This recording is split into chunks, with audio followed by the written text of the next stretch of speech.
vi la información sobre la redefinición de los límites fronterizos. Y ese es un tema que, como he dicho en otras ocasiones, despierta pasiones históricas, despierta pasiones nacionalistas, despierta, ¿por qué no?, incluso en cierto sector de la sociedad, un latente sentimiento, hay que decir, de odio, podría decirse así, porque yo... Sí. En cuanto a límite fronterizo, dice, no debería ser redefinición. No, definidos están. Sí, porque ya están definidos, no hay que redefinir. Pero hay un detalle que yo creo que cuando Pelegrín dice que no hay que redefinir, yo pienso que se le escapa a Esteban y compañeros. Mira, la constitución fundacional de este país es la la 6 de noviembre de 1844. Esa constitución que funda, que le da inicio a la vida republicana de nuestro país, porque nuestro país reconoce como su independencia fundacional, la de 1844, con todo y que este año, por cierto, se va a cumplir 2 centenarios de la independencia efímera, que es la primera de las 3 independencias, la de José Núñez de Cáceres. Ahora bien, esa independencia de 1844, ¿qué dice, Esteban?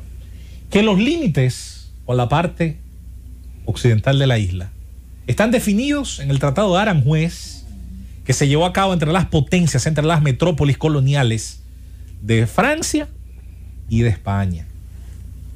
¿Dónde radica el detalle de todo lo que ha pasado de ahí en adelante en nuestra historia? Bueno, malo, a favor, en contra de nuestros intereses.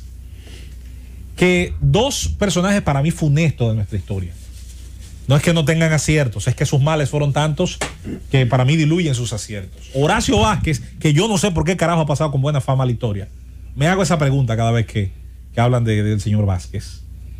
Y Rafael Leonidas Trujillo, un producto político, entre otras cosas, de la crisis que generó Vázquez y su continuismo y su desconocimiento de la constitución por la que juró, que le daba 4 años de gobierno, intentó llevarla a 6 e intentó reelegirse pese a saber que estaba enfermo, rompiendo en 1928 con sus principales socios políticos y generando una crisis que parió la dictadura.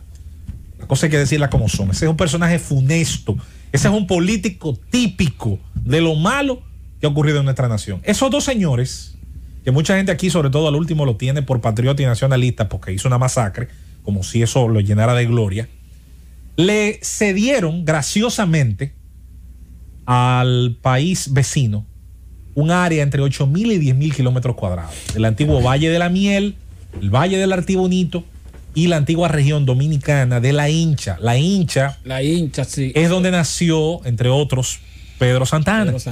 Por eso en la biografía de Pedro Santana, cuando tú la lees, dice que Pedro Santana nació en Hincha, sí, un pueblo haitiano que antes era dominicano. Y que es un territorio que, insisto, constitucionalmente, si admitimos la validez del texto constitucional de 1844, cabría preguntarse cuál es su estatus. Yo sé, y no, en eso no quiero meterme tampoco en una petición tardía, y yo sé que el horno no está para galletica y este país tiene problemas más grandes que ahora sacar de abajo de la chistera una reclamación territorial. Ahora, no, además ese espacio es grande, ahora, no hay forma ya de pero hay que decirlo como es.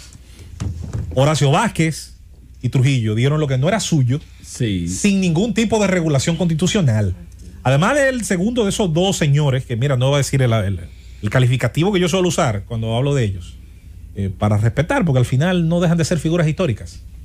Además de acabar con el desarrollo incipiente que estaba teniendo el ferrocarril dominicano. Aquí había menos vías de tren en el 61 que en el 30, para los que no lo sepan. Sí. Andan un grupo de alabanciosos de Trujillo que no sabe lo que están alabando. Además de eso, para resolver la crisis internacional que le supuso la masacre del Berejil, y para terminar así, insisto, lastimosamente con la soberanía nacional sobre entre 8.000 y 10.000 kilómetros que podrían hoy... Mira, qué interesante, yo siempre he creído que una de las cosas que habrá que hacer, a mucha gente le atemoriza el término binacional, le da miedo cuando se menciona eso. Sí. Pero tarde o temprano aquí va a haber tendrá que haber una negociación binacional sobre le da miedo porque es Haití. Sí, claro, sobre el tema del Artibonito. Yo siempre he sostenido que el Artibonito tiene un potencial todavía que aquí no se ha explotado y existen las condiciones técnicas. Yo eso lo he referido con técnicos. Y va a haber que tener una conversación para que se haga sobre todo un represamiento de ese río y haya un beneficio. El tema de la distribución del agua. Y haya un beneficio. Y hay un beneficio de ambas partes. Sí. El beneficio para Haití claramente energético, que lo necesita. El beneficio para nosotros es sacarle provecho a las enormes tierras fértiles que hay en esa vertiente fronteriza. Pero ese es otro tema. Ahora bien, La redefinición del tema fronterizo sí nos trae un tema que es práctico. Y créanme que voy, contra mi voluntad, tal vez a relegar las reclamaciones que puedan existir históricas sobre el tema fronterizo. Eso vamos a relegarlo a una discusión histórica. Aunque, insisto, tenemos todo el derecho a hacerlo. Todo el derecho a hacerlo. Así como tienen los historiadores haitianos todo el derecho a lucubrar lo que quieran y lo que la historia les permita conseguir de la masacre del 37. De llegar a las cifras reales, las motivaciones, todo eso. Nosotros también, yo creo que tenemos todo el derecho a esa ratificación de un territorio que no hubo regularidad en su entrega. Ahora bien, ¿dónde está el tema práctico el día de hoy? ¿Dónde está el tema importante, compañeros? Hay 3 temas esenciales que pueden revivirse fruto de esa discusión. Primero, el tema de seguridad. El tema de seguridad primario. La frontera ha sido un mecanismo de enriquecimiento ilícito para quienes, conociendo sus debilidades, las han aprovechado para violar la ley dominicana, y para quienes, obligados por ley a defender la institucionalidad, muchos de ellos, no todos, pero una buena parte de ellos, se ha convertido en parte de esa trampa. Hablamos de contrabando, hablamos de la salida y entrada de todos los ilícitos, desde el tráfico de personas de allá para acá, pasando por la salida de prófugos, de extranjeros que entran en conflicto con la ley nacional y extranjera e internacional a territorio dominicano y que van hacia Haití, precisamente a aprovechar ese vacío legal e institucional que existe en el país hermano. Vehículos robados de alto nivel, vehículo que termina cruzando la frontera, eso lo sabe aquí hasta los chinos de Bonao, que yo creo que ya no hay que mencionar los ejemplos porque ya saben demasiado. Es la frontera nuestra, bueno, es nuestro lado más permeable. No es que las costas no lo sean, nuestra costa esencialmente sur, todo el mundo sabe lo que ha representado para fines de la entrada, esencialmente del ilícito que representa la droga, de la situación que representa el narcotráfico. Pero la frontera ha sido a su vez un elemento permanente, de ese hueco, ese vacío, ese limbo, por donde todo lo que no nos conviene sale y entra. Además del aspecto de la seguridad, que está altamente explicado y donde no hemos realmente tenido un debate sano, real, de cómo responder en eso en 2 aspectos, el aspecto infraestructural y el superestructural. Hay gente que no le gusta ni por el diablo que se mencione el tema de la infraestructura, porque entiende que si hacemos un muro nos estamos poniendo a la par de Hitler, y eso es mentira. El mundo de hoy, este mundo de hoy, en el año 2020, es el que más fronteras materiales en cuanto a infraestructura tiene. Incluso la Europa, muy educada y que da cátedra de moral al mundo después de haberse matado ella misma 12 siglos, tiene hoy más fronteras con alambradas y paredes que nunca. Y no estoy hablando solo de Hungría, de Víctor Orbán, y no estoy hablando solamente de los países que la gente tiende a señalar como sumamente nacionalistas. No, incluso algunos muy democráticos, con democracias parlamentarias, han fortalecido sus fronteras. Ya después de haber vivido el famoso sueño del espacio Schengen y de la idea de que no solamente mercancías y capitales podían pasar de un lado a otro sin problemas, han tenido, por la presión demográfica que presenta la desgracia siria, la presión del norte de África, con todo el desastre que hizo ese gobierno de Barack Obama descabezando los regímenes que de alguna manera limitaban eso y hasta absorbían migración, como el caso libio. Libia era un país del norte de África que hasta absorbía migración. Bueno, República Dominicana no tiene por qué plegarse a las ideas y a los devaneos de un grupo de intelectuales que nunca en su vida han puesto un pie aquí, que no saben la situación que atraviesa la República Dominicana, que tiene una deuda con sus habitantes en materia de, por ejemplo, sanitaria, educativa, infraestructural, y que tiene que hacerse cargo con parte de la deuda que tiene el Estado haitiano con sus ciudadanos. Esto no es un tema de racismo, esto no es un tema de xenofobia. Esto es un tema de realidad, de que los recursos son escasos y se supone que el propio mandato de la ley, la Constitución Dominicana, dice que el Estado Dominicano debe dispensar a sus ciudadanos de esos servicios que considera son fundamentales. Mire que a mí el discurso de los derechos fundamentales es un discurso que yo siempre he creído que hay que revisar, pero ya que está ahí, ya que tiene fuerza de ley, entonces vamos a cumplirlo. Tercero, está el tema comercial. Haití siempre será, y ese es un matrimonio sin divorcio, aunque no le gusta a un sector altamente también irracional cuando se habla de Haití. Haití es un socio potencial y real de una parte importante de la economía dominicana.